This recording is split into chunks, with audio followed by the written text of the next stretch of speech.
तुम्ही नवीन ब्लाऊज शिवताय आणि तुम्हाला कळत नाही की कप्सचा हा पॅडेड ब्लाऊज कसा शिवायचा. याला आपण कप्स टाकलेले आहेत, पण कप्स टाकले, ते खाली झाले, वरती झाले तर काय करायचं?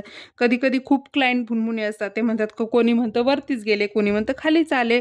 आमची चेस्ट व्यवस्थित बसत नाहीये, साईडला गेले, इकडे गेले, तिकडे गेले.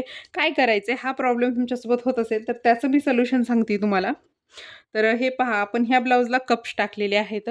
पूर्ण ब्लाउजची फिनिशिंग पहा तुम्ही किती छान आहे आणि हे कप्स कसे टाकायचे याचा पण व्हिडिओ मी टाकलेला आहे. पण तुम्ही नवीन आहात, कप्स कसे टाकायचे हे माहीत नाहीये. त्यावेळेस मी कप्स कसे टाकायचे आहेत, हे पहा. इथं एकच स्टिच टाकलेली आहे मी फक्त सेंटरला. म्हणजे याचा पण आपण पॉइंट घेतो आणि कप्सचा पण पॉइंट घेतो. पूर्ण राउंडला स्टिच नाही द्यायची किंवा अशी नाही द्यायची किंवा आतल्या शिलाईला तुम्हाला टिच नाही द्यायची. फक्त इथं एक स्टिच टाकलेली आहे, जेणेकरून तुमचं जर क्लायंट म्हटलं, "माझा कप्स थोडा वरती गेलाय, थोडा खाली आलाय किंवा साईडला गेलाय, मला व्यवस्थित बसत नाही." कधी-कधी कोणी म्हणतं, "कप्स खूप वर गेलेत, माझी चेस्ट थोडी खाली राहते, मला थोडे खाली कप्स हवेत."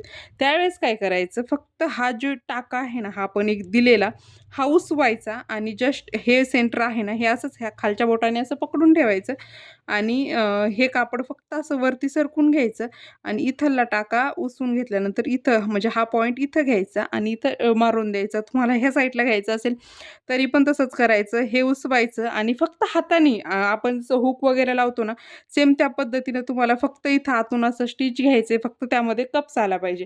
तुम्ही जर नवीन शिकताय ना, तुमच्यासाठी ही खूप छान टिप्स असणार आहे. कारण की नवीन शिकणाऱ्यांना भीती वाटते, की बुवा आम्ही कप्स टाकले आणि ते क्लायंटला नाही आवडले तर. तर आणि कप्स कसे लावायचे याचा पण व्हिडिओ चॅनलवरती आहे. तो नक्कीच जाऊन पहा. थँक